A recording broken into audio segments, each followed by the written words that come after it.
What's up, everybody? It's Legal Tender, back in the building, back in the vault. Pulled out some notes to make a new video. So let's get into it. But before we start off, I want to thank everybody for the love and support of the channel. Thank you so much. I really do appreciate it. Thank you, thank you, thank you. I am now at over 100 subscribers. The numbers are still going up daily. So I appreciate that. Thank you so much. I see that the Newsmatic community is a very loving, growing, and supportive family. So let's keep the community building. Thank you for rocking with me. Thank you for rocking with the channel. If you're a fan of Newsmatics, if you're a fan of paper currency, every Tuesday is Legal Tender Tuesday. So I will be making a new episode every week speaking about something new and different regarding Newsmatics or paper currency. If you have any comments, put it down in the comment section. I'll read everything and I respond back as soon as possible. If there's anything that you want me to cover regarding Newsmatics or paper currency, put it down in the comments. I may already have plans to do something, but if not, you might have just gave me an idea. And my dude AP, he spoke to me about something via the comments, and because of that right there, I got an episode planned for the future speaking about this thing. So once I make the video or the episode, I'm gonna shout out my dude AP. So again, thank you for the love, thank you for the support. So let's get into today's episode. So today I will be speaking about, so I found out about these notes not too long ago, and once I seen them, I wanted to learn as much about them as possible. So I did the research and I would like to share with you what I came up with. So today we are speaking about national banknotes. So let's zoom in on that a little bit. So national banknotes are national currency. So starting off with a fun fact, there are two types of national currency. You have national banknotes and you have Federal Reserve banknotes. But today I'll be speaking about national banknotes. And you could tell the difference right here on the side. Let me zoom out for a second to show you what I got. So the notes that I pulled out of my little collection, out of the vault, are my notes right here. So I got a 5, 10, and a 20. 5, 10, and 20. Now, even though these notes came in all 5 denominations, 1s, 5s, 10s, 20s, 50s, and 100s, that's all I got for these right here. So just looking at the note, zoom in a little bit again, too much. So as I zoom in, you could tell already some identifying characteristics about this note. So starting at the top, you can tell that it's a national currency. You can see the brown coloring of the serial number matches the brown treasury seal. You see the obligation is different compared to other U.S. currency, i.e. Federal Reserve notes, United States notes, or silver certificates. The obligation is different, and I'll get into the obligation in a second. And something else about this note, I'm reaching way over here, pull my notes out. Also, another fun fact, national currency notes are the only notes in U.S. currency history that has 4 signatures on them. Those signatures are on the top left, top right, the bottom right, and the bottom left. And all those signatures tie in to the chartered bank. And I'll speak about chartered banks in a second. Also, you see this number right here. This is a charter number. So this is the chartered number for this bank. But it all makes sense in a minute. Going back to the signatures, Let's see, I can zoom in on that. I need a production team because this camera work is terrible. But okay, so up here to the top, that is the signature of the Register of the Treasury. This is the Treasurer of the United States. We zoom back out. Down to the bottom, you have the President, the bottom right. And on the bottom left, you have the cashier. And the cashier and the President are the individuals of this bank. So the cashier and the President are of the People's National Bank of Laurel, Delaware. And as you see on the obligation, it states or reads that national currency secured by the United States bonds deposited with the Treasurer of the United States. The People's National Bank of Laurel, Delaware will pay to the bearer on demand. I'm all over the place. The People's National Bank of Laurel, Delaware will pay to the bearer on demand $20. Down there, redeemable and lawful money of the United States at United States Treasury or at the bank of issue, which would be the People's National Bank of Laurel, Delaware. So there was a lot going on with that right there. So immediately you could just tell from appearance the difference in that note compared to a Federal Reserve note, a United States note, or a silver certificate. Although all of those obligations on each type of different currency is different. And I got an episode speaking about obligations, so you could just reference that to get a better understanding of the obligations on a note. So let's get into this national currency, this national bank note. So national banknotes were U.S. currency that was issued from 1836 up to 1935. And with the currency being printed prior to 1928, these bills came in large size bills. And these bills were pretty beautiful.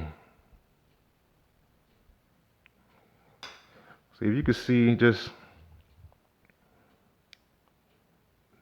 just look like poetry right there. Like that's the penmanship, the cursive writing on it, the color.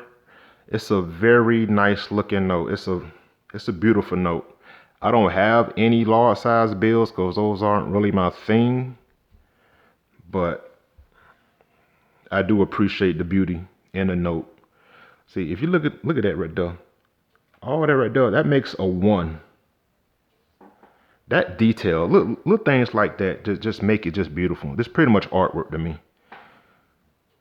So these large size bills came in all denominations from 1 to 1,000. That's the Lazy Deuce, a highly sought after note. I'm hearing a lot about it, but it's not enough to have me move into this realm of numismatics. I don't know. I probably will at some point. Got a red seal, so this is a legal tender note. And we got a $5 bill. So like I said, these notes this type of currency was printed from 1863 up to 1935 by charter banks of the United States government. And I'll speak about how a bank get chartered in a moment. So the notes were backed by United States bonds. The notes were backed by United States bonds the bank deposited with the United States Treasury. These charter banks were required to maintain a redemption fund amounting to 5% of any outstanding note balance in gold or lawful money. Even though these notes weren't legal tender, they were accepted as satisfactory for nearly all payments to and by the federal government. So with national banknotes, they came in 2 types. they came in a type 1 and they came in a type 2. But I'll speak about that in a second. So let's talk about the National Banking Act of 1863. So prior to the American Civil War, state and privately owned banks issued their own banknotes. But without proper regulation and oversight, this led to wildcat banking. Wildcat banking is when a fraudulent institution issued worthless notes, and that was due to lax policies and procedures. So the National Banking Act was established in 1863. And what that was, it was the act authorized chartered national banks to issue national banknotes with federal oversight. The chartering of banks and administrative control over the issuance of national banknotes were the responsibility of the Office of the Comptroller of the Currency. So let's speak about what a bank had to do to get chartered. So in order for a bank to get chartered, to get this highly sought after charter number right here. So it could be like a privately owned bank or a small local bank. And what that bank wanted to do, it wanted to add some clout to its name. It wanted to have a sense of validity, if you will. So the best way to get certified to push out currency is through the United States government. So a small bank would deposit bonds into the U.S. Treasury. Then the Treasury will send a team over to check out the bank, make sure it was in good standing, so on and so forth. And once everything was good, the U.S. Treasury would issue that bank a charter number. And what that charter number did, it gave this bank a legitimate claim. It was no longer considered a mom and pop store because it was backed by the U.S. government. And what being chartered actually did, a charter bank is granted the authority or rights stating that the grantor formally recognizes the prerogative of the recipient to exercise the rights specified. So in layman's terms, if you will, once a small bank got chartered, it was then allowed to issue notes and be backed by the U.S. government. So they could issue notes and have their name placed on the bill, which will kind of like further the reputation in the name of that financial institution. So it took me a while to get a good understanding of national currency, but once I did, I'm like, oh, okay, I see what they're doing. So being chartered was a real big thing back then.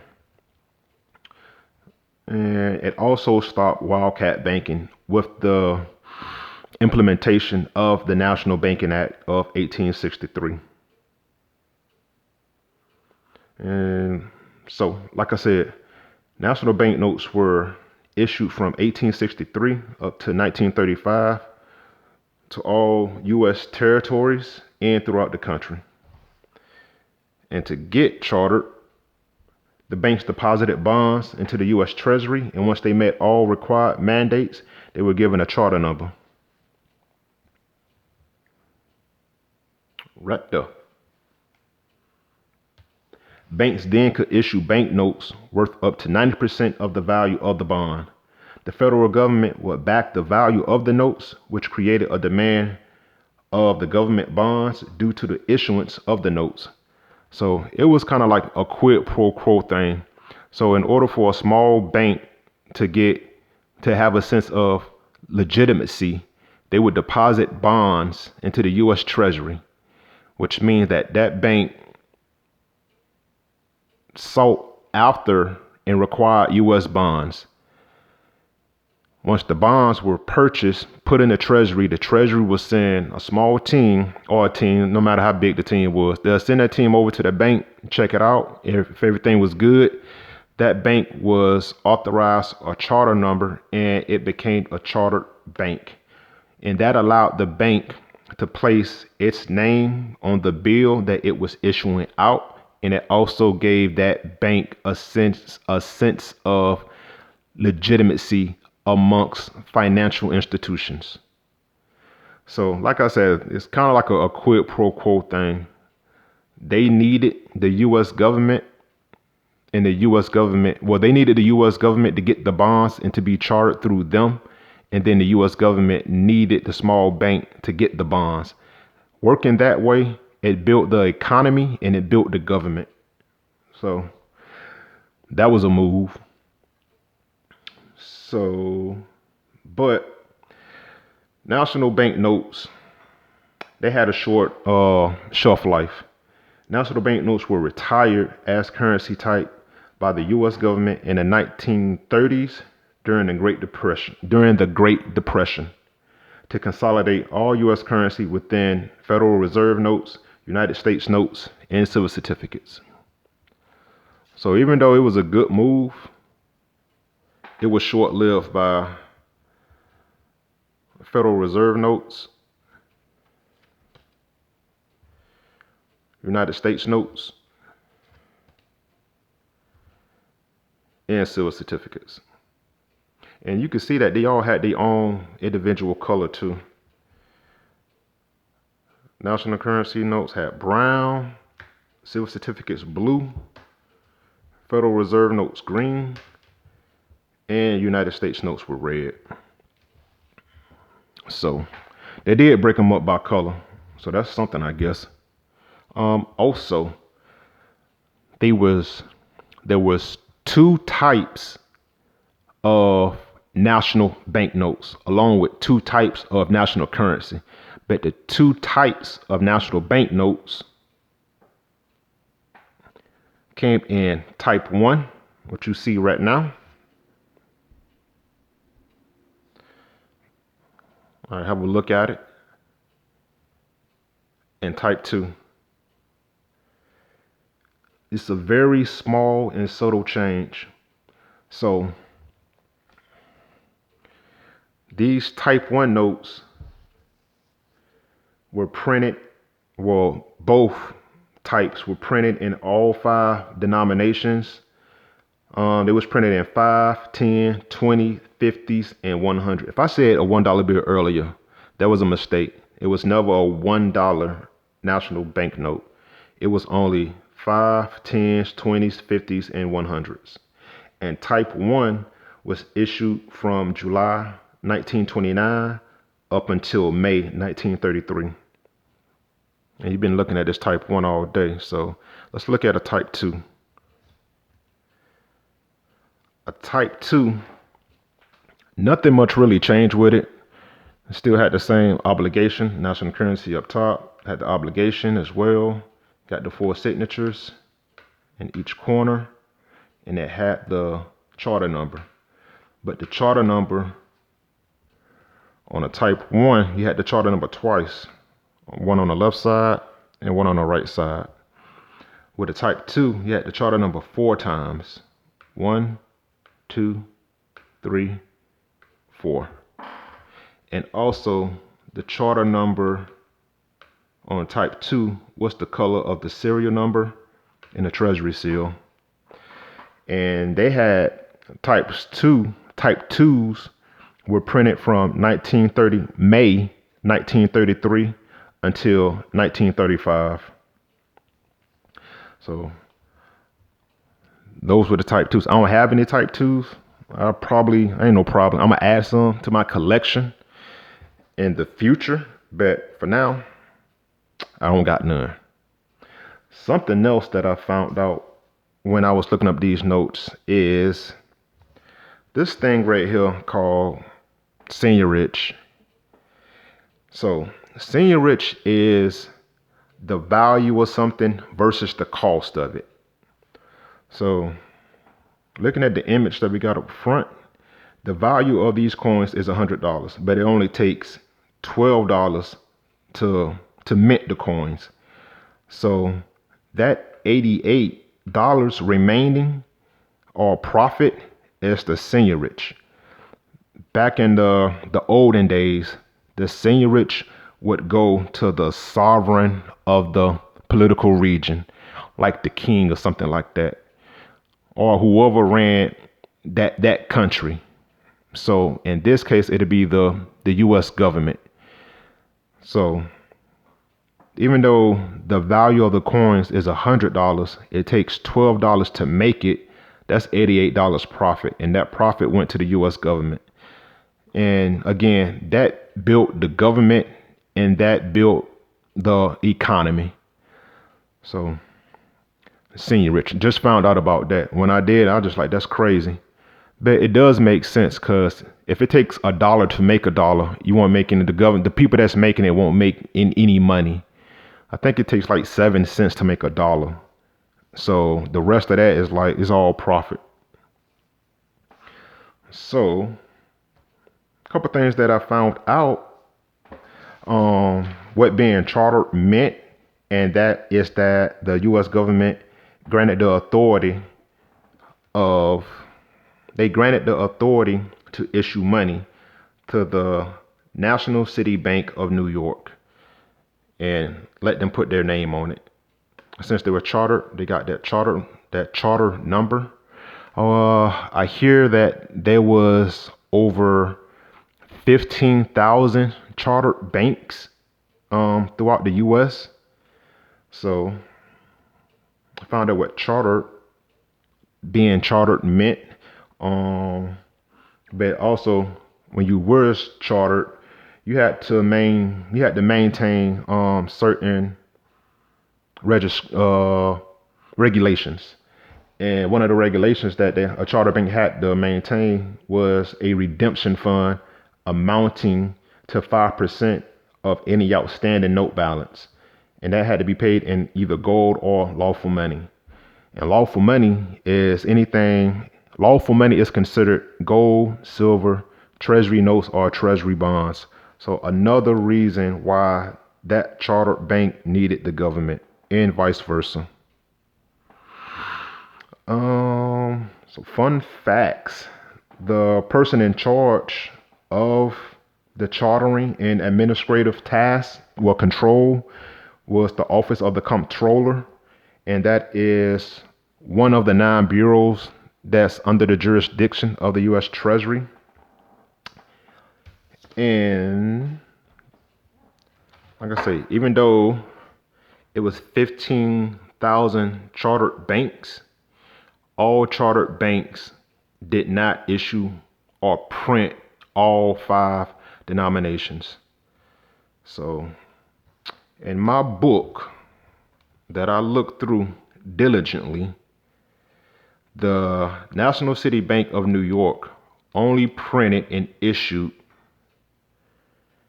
the $5 note, the $10 note, and the $20 note. Some banks printed all 5 denominations, but from what I've seen, only these 3 bills was printed and issued by the National City Bank of New York. So that's all we got for national banknotes. It took a minute for me to figure out how to break this down and put it out. I'm a novice to numismatics. I just love it though. So if I spoke anything that was incorrect, let me know. I will better articulate it next time when I do a follow-up video with my type 2s. If you have any notes that's national bank notes, put it down in the comments. Anything you want me to cover, put it down in the comments. And again, thank you for the love. Thank you for the support. So until next time, keep it legal, keep it tender. Talk to you soon.